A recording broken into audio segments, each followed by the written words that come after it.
తాకట్టున్న బంగారాన్ని విడిపించి ఆ రోజు ఆన్లైన్ రేటుకే మేము కొంటాం. Sharma gold company. నమస్తే, వెల్కమ్ టు సుమన్ టీవీ. నేను మీ యామ్ని. ప్రస్తుతం మనతో ఉన్నారు ప్రముఖ ఆధ్యాత్మికవేత్త, ప్రముఖ జ్యోతిష వాస్తు పండితులు డాక్టర్ గుండపూడి శివసుధీర్ శర్మ గారు ఉన్నారు. గురుగారితో మాట్లాడి మనకున్న సందేహాన్ని అడిగి తెలుసుకుందాం. నమస్కారం గురుగారు. శ్రీమాత్రే నమః. శ్రీ గురుభ్యో నమః. గురుగారు, కొంతమంది వెంకటేశ్వర స్వామికి పూజ చేసేటప్పుడు కొన్ని ప్రత్యేకమైన దీపారాధన చేస్తూ ఉంటారు. ఇంకా కొంచెం సులభంగా చేసుకునే లాగా ఏమైనా ఉన్నాయండి? అసలు నిజంగా వెంకటేశ్వర స్వామి కలవో వెంకటనాయక అంటాం. కలియుగంలో ప్రత్యక్ష దైవం వెంకటేశ్వర స్వామి. అవునా? అంటే ఆయన చూస్తేనే మనకు ఉండేటువంటి బాధలు మర్చిపోతాం.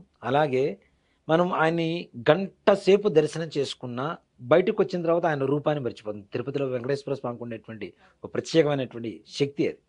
గంట సేపు అక్కడ నిలబడి మనం స్వామివారిని ఆపాతమస్తకం నఖశిఖ పర్యంతం పైన కిరీటం దగ్గర నుంచి కింద పాదాల వరకు గంట సేపు గమనించిన బయటికి రాగానే ఆయన సుందర రూపాన్ని మన మనస్సులో వచ్చి మర్చిపోతాం. ఆయనకు ఉండేటువంటి శక్తి అలాంటిది. అంతేకాకుండా తిరుపతిలో కూడాను సకల ధన జన వశీకరణ కోసం ఆదిశంకరాచార్య స్వామి వారు సర్వాకర్షణ యంత్రాన్ని స్వామివారి పాదపీఠం దగ్గర పెట్టారట. అందుకనే ఆయన దగ్గర ఒక ప్రత్యేకమైన మహత్వం ఉంటుంది. ఆయన చూస్తే చాలు మన కష్టాలు మొత్తం మర్చిపోతాం.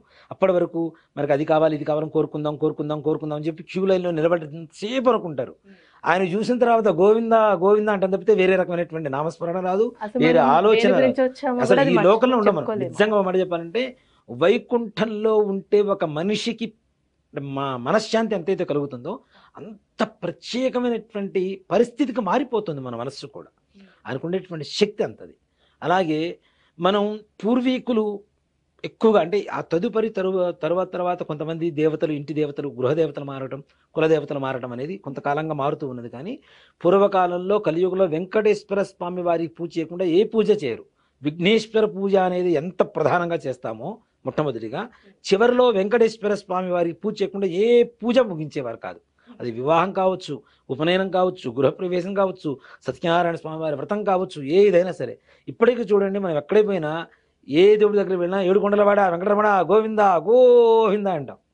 అంటే సర్వదేవతా స్వరూపంగా భావిస్తూ ఉంటాం వెంకటేశ్వర స్వామి వారిని. దాంట్లో ఆ నామంలోనే ఉంది వెంకట ప్లస్ ఈశ్వరుడు, వెంకటేశ్వరుడు కదా. అంటే శివుడు విష్ణుమూర్తి ఇద్దరి కలిసిన అంశ అది, ఓ మాట చెప్పాలంటే. అందుకనే ఒక పాట కూడా ఉందమ్మా. నిజంగా అంటే ఇది నేను కొంతమందికి వ్యతిరేకనైతే అవ్వచ్చేమో, కానీ ఉన్నది ఆ పాటలో ఉండేటువంటి పరమార్థం కూడా చెప్తా.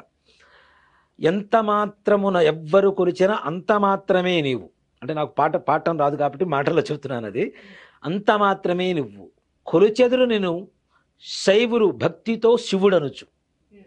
శైవారాధన అంటే శివుడు ఆరాధన చేసేటువంటి వాళ్ళు భక్తితో నేను కొలుస్తారు. ఎట్లా? శివుడు అనొచ్చు. కొలిచెదురు వైష్ణవులు నేను కూర్మితో విష్ణువు అనొచ్చు. వైష్ణవ ఆరాధన చేస్తారు, ఇట్లా పొడుగ్గా బొట్టు పెట్టుకుంటారు కదా, నేను విష్ణుమూర్తిగా భావిస్తారు. కొలిచెదరు భక్తితో నేను శాక్తేయులు శక్తి అనొచ్చు. శాక్తేయులు అంటే అమ్మవారి ఆరాధన చేసేటువంటి వాళ్ళు. వీళ్ళు అమ్మవారిగా భావిస్తుంటారు. ఎంత మాత్రం ఎవ్వరు తలిచినా అంత మాత్రమే నీవు, ఎవరు ఎలా తలుచుకుంటే అలానే కనపడతామంటారు వెంకటేశ్వర స్వామిని. నిజంగా శివరూపం విష్ణు రూపం రెండు కలిసినదే వెంకటేశ్వర స్వామి వారి ప్రత్యక్షమైనటువంటి ఆ విగ్రహ రూపం మనకి. అందుకని అంత సుందరంగా కనపడతాడు ఆయన కదా. కాబట్టి ఈ వెంకటేశ్వర స్వామి వారి పూజ చేయాలి, మరి ఆయన దీపారాధన చేయాలి. దానికి ఏమైనా పెద్ద ఏమైనా కావాలా అంటే నిజంగా చెప్తున్నాను, వెంకటేశ్వర స్వామి వారి పూజ అంటే, ఆయన దీపారాధన అంటే అమ్మ వెంకటేశ్వర స్వామి వారి పట్టంతో కూడా పని లేదు. ఆయన ఫోటో ఉంటేనే మనకు కనపడతాడు అనే ఇది కూడా లేదు. ఒక గోడకి సున్నం కానీ లేదా పసుపు కానీ తెల్లటి గోడ మీద శంఖం చక్రం నామం పెట్టండి. చూడగానే ఎవరైనా దండం పెడతారా లేదా? పెడతారండి. మనకి చిన్న బండ మీద ఎక్కడన్నా అట్లా రూపం గీసున్నా మనం దండం పెట్టేస్తాం. ఆయనలో ఉండేటువంటి మహత్యం అది. ఆ రూపం మనకి ఇలా కనిపిస్తుంటుంది. వెంటనే శంఖచక్ర నామాలు చూడగానే వెంటనే వెంకటేశ్వర స్వామి గుర్తుకొస్తాడు. ఎవరైనా గోవింద అనాల్సిందే. అవునా? గోవింద అంటే సకల పాప హరణం, అన్ని పాపాలు కూడా హరించుకుపోతాయని చెప్పి శాస్త్రం చెప్తుంది. కాబట్టి అలా పెట్టేసి మనం మట్టి మూకుడు కొనుక్కొచ్చుకోవాలంటే కూడా డబ్బులు అవుతాయి. అవునా? ఇవాళ రోజున కనీసం 50 రూపాయలు అవుతుంది. ఈ పత్తి అనేది మన ఇంట్లో ఉంటుంది. మరి దీపారాధన చేయడానికి దేంట్లో దీపారాధన చేయాలి అంటే కనీసం బియ్యపిండి ఉంటుంది కదా, బియ్యపిండి నీళ్ళలో తడపండి, కొద్దిగా ముద్దగా చేయండి, దాన్ని ప్రమిదిగా చేయండి.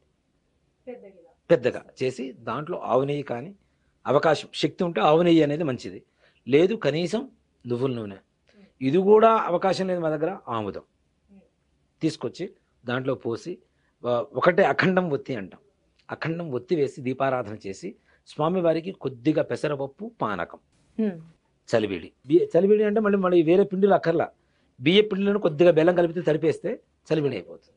ఈ 3 నివేదన చేయడం. శక్తి ఉన్నవాళ్ళు మనం బెల్లం పాయసం చేస్తాం కదా, బియ్యంతో పాయసం చేయటం, ఇవి చేయడం. అష్టోత్తరం పూజ చేసి వెంకటేశ్వర స్వామి వారి అష్టోత్తరం కూడా చాలా కఠినంగా ఉంటుంది నిజంగా. తిరుపతిలో వెంకటేశ్వర స్వామి వారికి చేసేటువంటి అష్టోత్తరం వేరే ఉంటుంది, మన పుస్తకాల్లో దొరికేటువంటి అష్టోత్తరం వేరే ఉంటుంది. కానీ అసలు తిరుపతిలో వెంకటేశ్వర స్వామి వారికి చేసేటువంటి అష్టోత్తరం చదవగలిగితే నిజంగా ప్రతి ఒక్క అక్షరానికి పొల్లులు ఒత్తులు ఇవన్నీ ఎక్కువగా ఉంటాయి కాబట్టి కష్టతరంగా ఉంటుంది. కనీసం అష్టోత్తరం మనం ఆడియో పెట్టుకునైనా సరే పుష్పాలతో లేదా తులసీ దళాలు ఇంట్లో ఉంటాయి, తులసీ దళంతో లేదు కనీసం అక్షతలతో పూజ చేసి ఇవి నివేదన పెట్టి ధూపం దీపం నివేదన పెట్టేస్తే అక్కడ ఏం చెబుతున్నాం మనం, అఖండ జ్యోతి స్వరూప శ్రీ వెంకటేశ్వర స్వామినే నమో నమః అంటే జ్యోతి స్వరూపంలో జ్ఞానాన్ని ఇచ్చేటువంటి జ్యోతి. ఆ జ్యోతి కూడా మన ఇంటికి వెలుగునే కాదు, మన మనసుకు కూడా జ్ఞానాన్ని అజ్ఞానాన్ని తీసేసి జ్ఞానాన్ని వెలిగినటువంటి జ్ఞాన జ్యోతి అవుతుంది. కాబట్టి అంటే పిల్లలకి చదువు కోసమైనా మన ఇంట్లో ఐశ్వర్యం కోసమైనా మనం అనుకునేటువంటి పనులు ముందుకు వెళ్ళాలన్నా పూర్వకాలంలో చూడండి తప్పనిసరిగా ముడుపు కట్టేవాడు. ఒక 11 రూపాయలు ఏదైనా పని అనుకోగానే చిన్న పసుపు గుడ్డ తీసుకొని దాంట్లో 11 రూపాయలు ముడుపు కట్టేసి పక్కన పెట్టేసేవాడు. అవునా, అనుకున్న పని అయ్యేది, వెంటనే ఆ ముడుపు తీసుకెళ్ళి తిరుపతి వెళ్ళినప్పుడు హుండీలో వేసేవాళ్ళు. ఇప్పటికీ వేస్తున్నారు చాలామంది. ఇప్పుడు ఆ ముడుపు కట్టేటువంటి సిస్టమ్ అనేది చాలామందికి తక్కువగా తెలుస్తోంది భవిష్యత్ తరాలకి. కాబట్టి ఇది మన పిల్లలు కూడా అలవాటు చేయడం మంచిది. పుట్టెంట్రుకలు తీసేటప్పుడైనా కొంతమందికి తిరుపతి వెళ్ళడానికి అవకాశం ఉండకపోతే ఇంట్లోనే పుట్టెంట్రుకలు తీసేసి అవి కూడా ఒక ముడుపుగా కట్టేసి అక్కడికి వెళ్ళిన తర్వాత అక్కడ హుండీలో వేసేస్తుంటాం మనం. అవునా, కాబట్టి ఇలాంటివి ఈ విధంగా వెంకటేశ్వర స్వామి వారి దీపారాధన చేయడం ద్వారా తిరుపతి వెంకటేశ్వర స్వామి వారు మన ఇంట్లో తిష్ట వేసుకొని ఉంటాడు లక్ష్మీ సమేతంగా. శనివారమే చేసుకోవడం కదండి. శనివారం చాలా విశేషం. శనివారం 7 శనివారాలు చేయమని చెప్పండి, ఇంకా విశేషంగా ఉంటుంది. మీకు అఖండం పెట్టినప్పుడు ఆ పొగ వస్తుంది కదా, పొగ గోడకి అంటుకొని ఉంటుంది. మీరు శంఖచక్ర నామాలు పెట్టినప్పుడు ఆ పొగ మొత్తం దానికి వెళ్ళిపోయిన తర్వాత మొత్తం అక్కడేంటి మొత్తం పొగ మొత్తం ఇట్లానే ఉంటుంది కదా. కానీ శంఖచక్ర నామాలు నిజంగా మనం నియమంగా భక్తితో స్వామివారిని విశ్వాసంగా దీపారాధన చేసి పూజ చేసామని చెప్పడానికి శంఖచక్ర నామాలు స్పష్టంగా కనబడుతూ ఉంటాయి. మరి అంత దీంట్లో కూడా అంటే ఈ పొగ మొత్తం చూరుకున్నా కూడాను స్పష్టంగా కనబడుతూ ఉంటాయి. మనం అంటే భక్తిగా చేసామని చెప్పడానికి. అందుకని 7 శనివారాల వ్రతం అనేది కూడా ఒకటి ఉంటుంది. 7 శనివారాలు ఎందుకు చేయమని చెబుతున్నాము, ఆయనకి 7 కొండలు కదా. అట్లానే మనకి లోకాలు కూడా 7 లోకాలు అంట.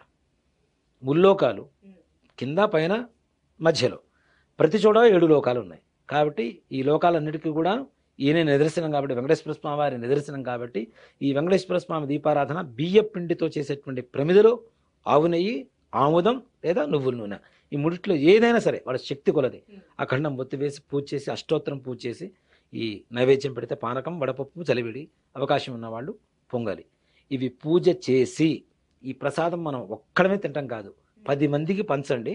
వాళ్ళందరికీ కలిగేటువంటి పుణ్యంలో మీకు కూడా భాగస్వామ్యం ఉండి మీ పనులు ఇంకాస్త తొందరగా పూర్తవుతాయి. తప్పనిసరిగా పుణ్యాన్ని పంచాలి. అవునా, కాబట్టి మనకు ఉండే అది పక్క వాళ్ళకి అలవాటు. ఇదేంటి ప్రసాదం అని అడుగుతారు, ఇట్లా చేసుకున్నామని చెబుతాం. పక్క వాళ్ళు చేశారనుకోండి, పూజ చేసుకుని ప్రసాదం తీసుకొని స్వీకరిస్తే అదొక రకమైనటువంటి పుణ్యం వస్తుంది. ఇదే దీపారాధన వాళ్ళకి పక్క వాళ్ళు కూడా ఇంట్రెస్ట్ కలిగి వాళ్ళు కూడా చేశారనుకోండి, వాళ్ళు చేసిన దాంట్లో కొంత మీ బ్యాంకులో చేరుతుంది కదా, జమ అవుతుంది కదా పుణ్యం. కాబట్టి ఇది అందరికీ అలవాటు చేయండి, ఇంకా మంచిది. కాబట్టి వెంకటేశ్వర స్వామి వారి అనుగ్రహం అందరికీ కలగాలని కోరుకుంటూ ఈ విధంగా వెంకటేశ్వర స్వామి దీపారాధన చాలా సులువైనటువంటి మార్గంలో చేసుకోవచ్చు. చాలా చక్కగా తెలియజేశారండి, ధన్యవాదాలు. శ్రీమాత్రే నమః, శ్రీ గురుభ్యో నమః.